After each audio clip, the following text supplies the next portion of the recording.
Շնորհակալություն, սիրելի վարդենիցներ, մեծ արգով պարոն վարչապետ, հարգելի մարզպետ, հարգելի կառավարության ներկայացուցիչներ, այսօր Վարդենիս խոշորացված համայնքում հյուր եկել Հանրապետության վարչապետի պաշտոնակատար Նիկոլ Փաշինյանն է։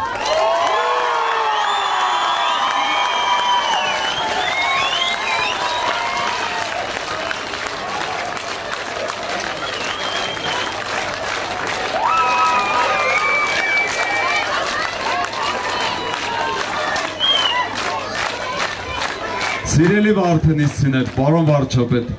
ես կցանկանամ մեկ րոպե լռությամբ հարգենք մեր պատերազմով իրենց կյանքը զոհաբերած մեր այսօրվա համար հերոսների հիշատակը։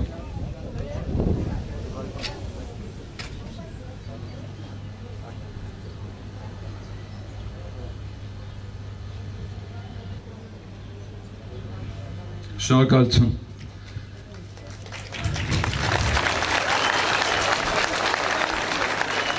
Շնորհակալություն։ Եվ չշարաշարելով ձեր համբերությունը, ես կցանկանամ շատ համառոտ ներկայացնել, գրեթե բոլորդ եք ականատես եղել 2018 թվականի համայնքի ղեկավար իմ նշանակվելուց հետո Հանրապետության կառավարության եւ հանձինս վարչապետի հովանորության ներքո Վարդենիսում 18 թվականից սկսած մինչ օրս կատարել ենք հսկայածավալ աշխատանքներ եւ շատ փոքր մեջբերում անեմ, ուրեմն այստեղ ունենք Վիկտոր Համբարձումյանի անվան այգի, որտեղ կպցրած է իմ մանկության քաղաք Վարդենիս, իմ երազանքների քաղաք Վարդենիս։ Իհարկե կներեք, բայց մի քիչ իմ մանկության մեջ Վարդենիսը եղել է մի քիչ ավելի փոշոտ, մի քիչ ավելի մութ, մի քիչ ավելի մռայլ եւ մենք այս կառավարության հետ, ես այս կառավարության հետ 3 տարի անընդմեջ աշխատելով չեմ ցանկացել, որպեսզի Վարդենիսի այս փոքրիկները ունենան նման մռայլ եւ սև մանկություն։ Եվ մենք ցանկանում ենք, որպեսզի մեր այս հրաշք փոքրիկների ապագան լինի ավելի վառ, ավելի գույնեղ, այն ինչը որ սարքում ենք, այն ինչը որ հսկայածավալ աշխատանքները, որոնք որ նախատեսվում են այս տարվա ընթացքում 19, 20 եւ 21 թվի ընթացքում 22 թվականին դուք կտեսնեք դրա արդյունքները եւ ես բացահայտ ասում եմ, որ ես որպես Վարդենիս համայնքի ղեկավար եկել եմ Հայաստան ապրելու 18 թվականից մինչ օրս եւ կապրեմ եւ կաշխատեմ միայն այս կառավարության հետ եւ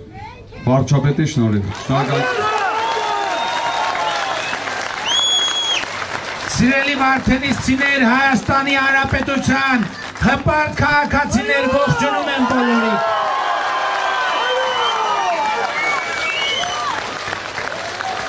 Ժողովուրդ ջան, շնորհակալ եմ այսպիսի ջերմության համար, շնորհակալ եմ այսպիսի ընդունելության համար եւ շնորհակալ եմ, որ Վարդենիսը իր տրամադրությունը եւ վճռականությունը չի փոխել, չի գցել։ Մենք հիմա մեր ամենամեծ մտահոգության թեման այն խնդիրն է, որ մենք սոտ խոզնավար հատվածում ունենք սահմանին եւ ես ուզում եմ ձեզ ներկայացնել մեր մտածումը եւ քաղաքականությունը այդ առումով։ Մենք մտածել ենք հետևյալը, որ քանի դեռ հնարավոր է, ռեալ շանս կա, որ մենք այդ խնդիրը լուծենք խաղաղ ճանապարհով, մենք միջև վերջին վարկյանը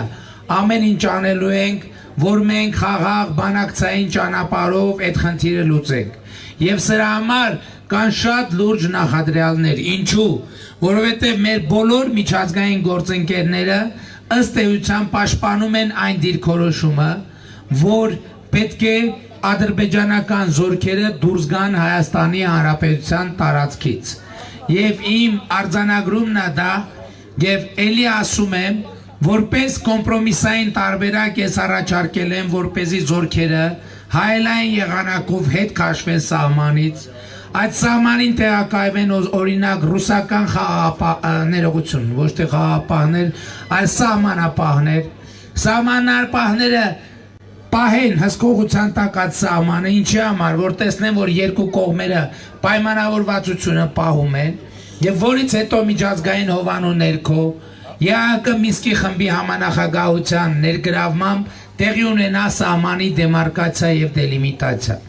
Այսօր մենք ամենօրյա կապի մեջ ենք մեր ռուս գործընկերների հետ,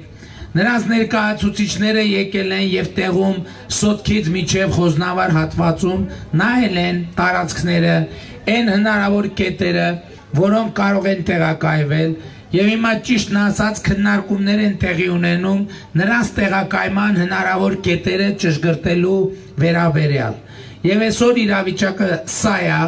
իհարկե ես կարող եմ ասել, որ մենք հասել ենք նրան, որ իրավիճակը շարունակաբար չի լարվում։ Օրինակ այն օրը, որ ես եկա այստեղ, այդ օրը ահավոր լարված էր իրադրությունը, եւ դրանից հետո իմ հայտարարությունից հետո որոշ դիվանագիտական ջանքերից հետո մեզ հաջողվեց հետագա լարվածության աճ թույլ չտալ եւ մանավանդ դրանից հետո գիտեք, որ մեր զինվորներից մեկը մոլորվել էր մառախուղի մեջ եւ անցել էր Ադրբեջանի կողմը, որից հետո երկու օր հետո նրանք վերադարձրին մոլորված զինվորին, ինչը պետք է ասել շատ կարեւոր եւ գնահատելի նշան է եւ քայլ է, եւ ես հույս ունեմ, որ հետագա իրադարձությունները հենց այս տրամաբանության մեջ կզարգանան։ Մենք գնում ենք երկու ճանապարհով։ Առաջինը մեր սահմանների եւ տարածքային ամբողջականության անձեռնմխելիությունը որևէ կասկածի տակ դրվել չի կարող։ Երկրորդը մենք պետք է կարողանանք Հայաստանի համար բացել խաղաղ զարգացման դարաշրջան։ Եվ դրա համար մենք պետք է գործի դնենք մեր դիվանագիտական ծառայությունը, մեր միջազգային հարաբերությունները, մեր տարածաշրջանային հարաբերությունները եւ այդ ամենի արդյունքում Հայաստանի Հանրապետության շուրջ պետք է ստեղծենք բարենպաստ միջավայր։ Հաջորդ կարևորագույն խնդիրը, ես քանի որ Վարդենոսում գիտեմ, որ բազմաթիվ պայմանագրային զինծառայողներ կան, ես ասում եմ, որ մենք պետք է պայմանագրայինից անցում կատարենք պրոֆեսիոնալ բանակի, որն է տարբերությունը։ Տարբերությունն է նա, որ մեր պայմանագրայինները հիմա 15-16 օր բանակում են, ամսվա մնացած մասը իրանք զբաղվում են իրենց գործերով, իրենց ընտանիքի հոգսերը հոգալու համար։ Մենք ասում ենք, որ պայմանագրային զինծառայության ժամկետը ներողություն, բնույթը պետք է փոխվի։ Մարդը ամբողջ ամիս պետք է լինի զինվորական ծառայության մեջ եւ նրա գործը պետք է լինի իր մարտական պատրաստությունը ուժեղացնել, բայց սրա համար մենք պետք է էականորեն բարձրացնենք մեր պայմանագրայինների աշխատավարձը, որպես իրանք այդ աշխատավարձով, չնայած Ժողովուրդ ջան, նրանք ում ընտանիքի անդամները զինվորական են, գիտեք, որ 2019 թվականից մենք նաև պայմանագրայինների, շարքային պայմանագրայինների աշխատավարձերը էականորեն բարձրացրել ենք, բայց մենք ուզում ենք հասնել պրոֆեսիոնալ բանակի, որպեսզի այդ աշխատավարձը լիարժեք լինի, որպեսզի մարդը ուրիշ բանով զբաղվելու կարիք չունենա իր ընտանիքի հոգսերը հոգալու համար։ Բացի աշխատավարձից, պրոֆեսիոնալ զինվորականները պետք է ունենան սոցիալական երաշխիքների համակարգ, առողջապահության ապահովագրություն եւ իրանք եւ իրանց ընտանիքի անդամները։ Եվ մենք այս ճանապարհով գնալու ենք, բայց ինչպես եւ որտեղից հայթայթել են գումարները, որոնք անհրաժեշտ են այս բարեփոխումը իրականացնելու համար։ Մենք պետք է պայմաններ ստեղծենք, որպեսզի երկրում արդյունք ստեղծվի, գործարարության համար, հողերի մշակման համար։ Մենք այսօր մեր երկրի հողատարածքների 50%-ը կեսը չի մշակվում։ Մեր երկրի հողատարածքների 74%-ը ոռոգման ջուր չունի։ Այս է պատճառը, որ մենք առաջում ենք, ասում ենք, այն տնտեսությունները, որ առաջիկա 5 տարիների ընթացքում կանցնեն կաթիլային ոռոգման, ներողություն, կանցնեն կաթիլային ոռոգման, 5 տարի մենք նրանցից ջրի վարձ չենք ուզի։ Դրանից հետո այսօր մենք գյուղատնտեսության ոլորտում Հայաստանում տենց բան չի եղել երբեք, 0%-ով վարկեր ենք տալիս գյուղացիներին։ Մինչև 15 միլիոն մի տարի արտոնյալ ժամկետով, այսինքն մի տարի մայր գումարը փակելու կարիք չկա, եւ եթե ծրագրային վարկերով կաթիլային ոռոգում է քաշվում, հատկապես սահմանապահ գյուղերի եւ բնակավայրերի համար խելացի անասնագոմ է դրվում, ջերմոց է դրվում, մենք այդ գումարի 50-ից 70%-ը վերադարձնում ենք էլի գյուղացուն։ Սա ինչի համար եմ ասում, մենք պետք է շրջան ստեղծենք, այդ շրջանը ինչի մեջ է,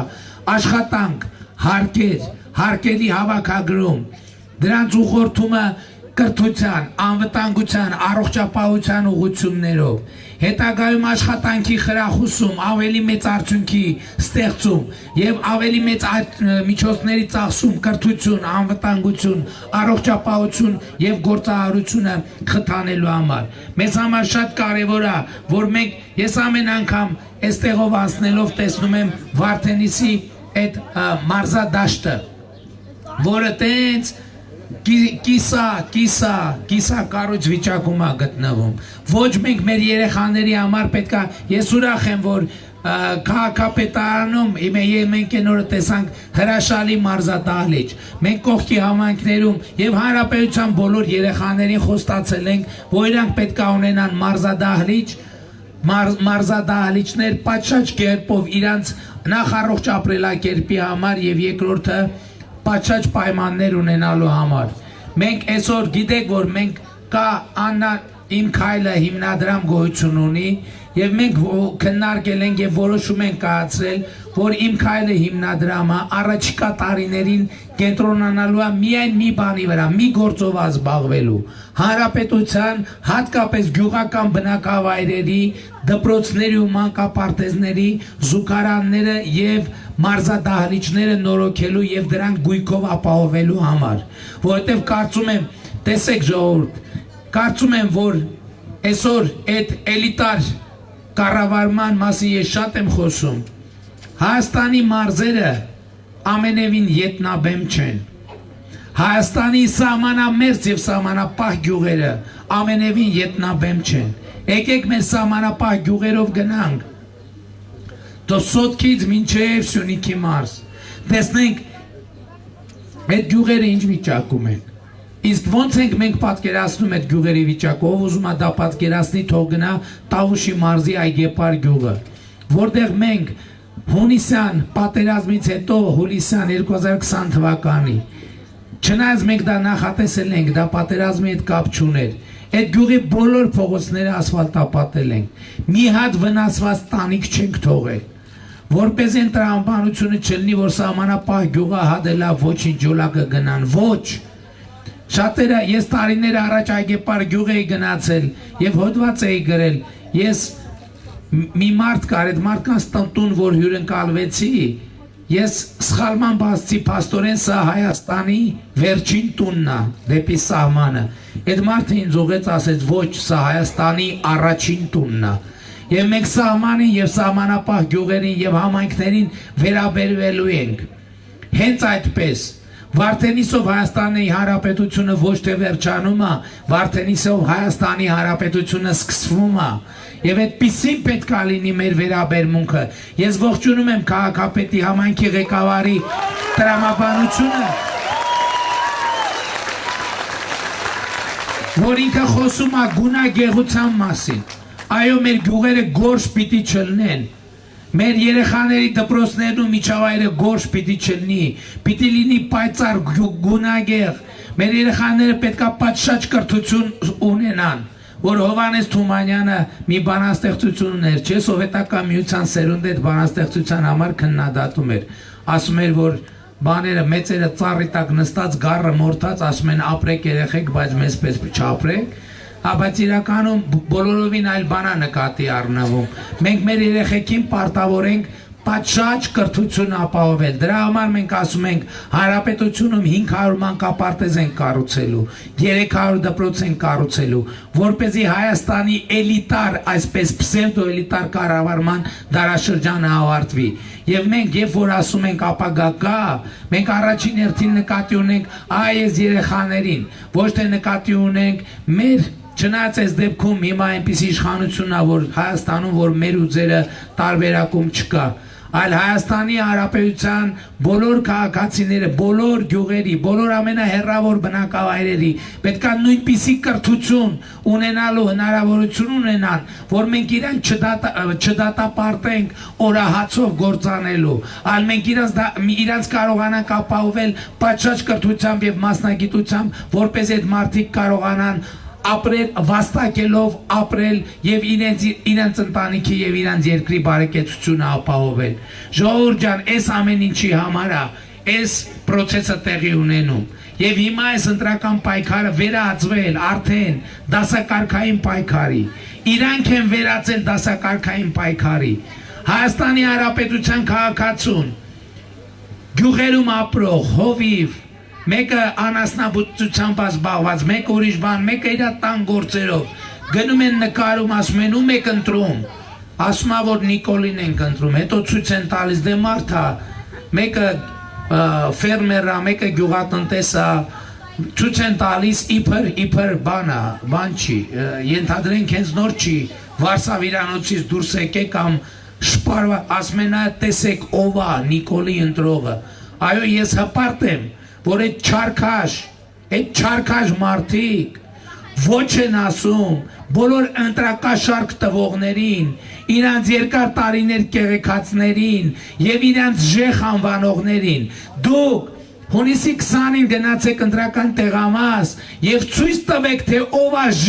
ժեխերին պետք է իրանց իրական տեղը ցույց տա։ Եվ ուրեմն սա պարզապես ընտրություն չի, ժողովուրդ, սա հեղափոխական ընտրություն է, և մենք այս ընտրությամբ մեր թավշե մանդատը պետք է փոխարինենք պողպատե մանդատով և Հայաստանում հաստատենք օրենքի և իրավունքի դիկտատուրա, գնացեք և այդ ձեր իրավունքը, ձեր օրենքը, օրենքի և իրավունքի դիկտատուրան սեփական ձեռքերով հաստատեք Հայաստանում համար 3-ի օգտին քվեարկելիս։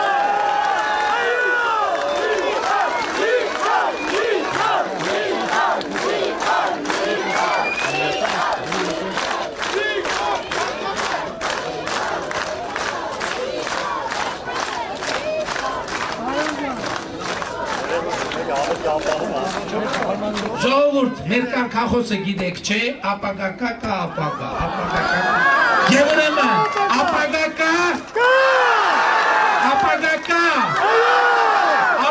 կա, սիրում են բոլորին, հպարտանում են բոլորովը, և խոնարհվում են բոլորիդ առաջ, լավ է, ժողովուրդ։ Ստեղ սպասեք, ես Ո՞վ է տելեֆոն։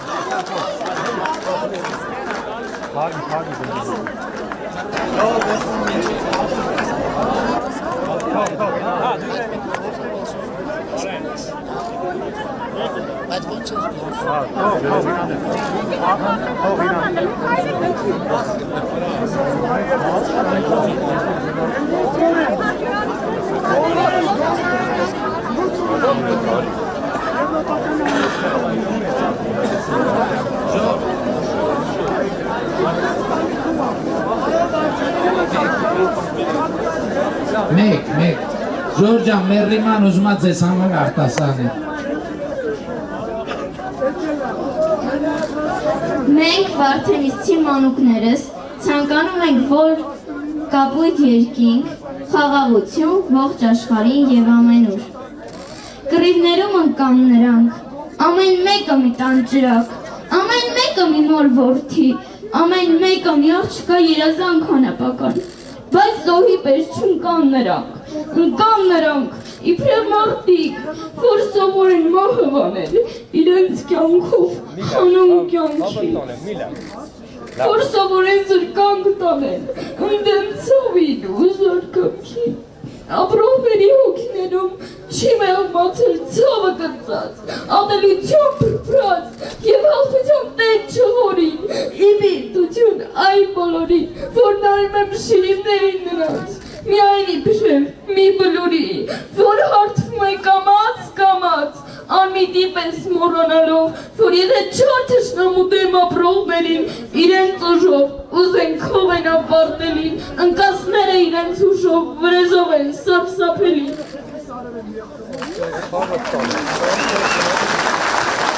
Ժորժ ջան,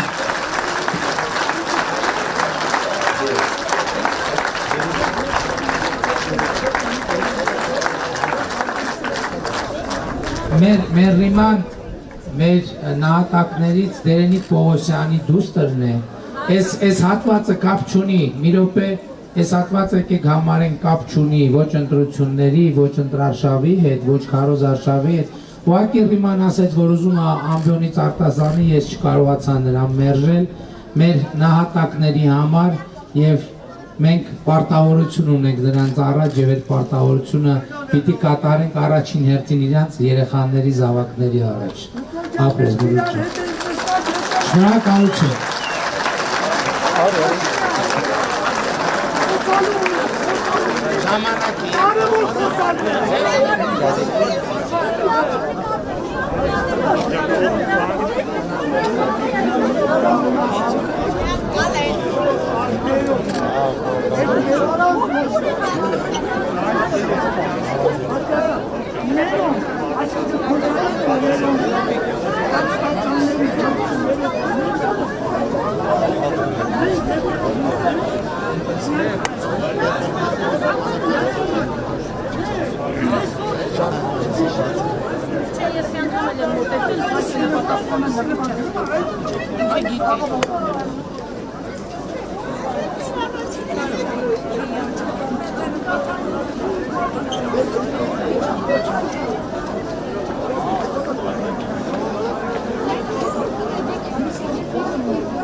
Երեխեք ջան, մի քիչ հետ գնաց։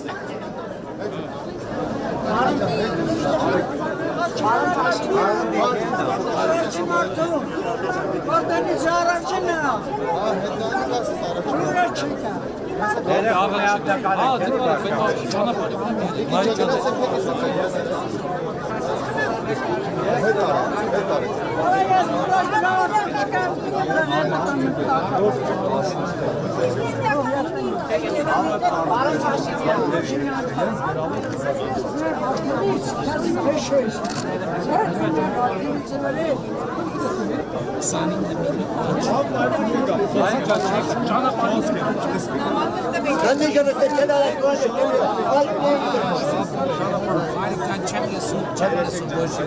Շատ խոսում եմ որ ֆուտբոլն է։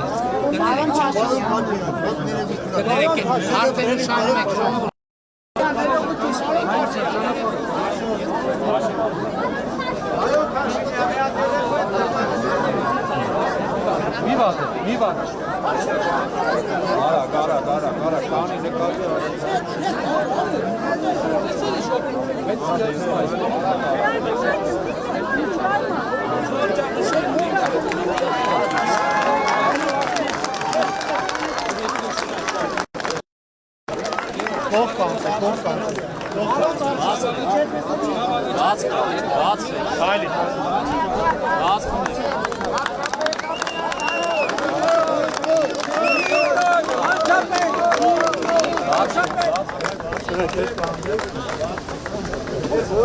Լավ եղեք։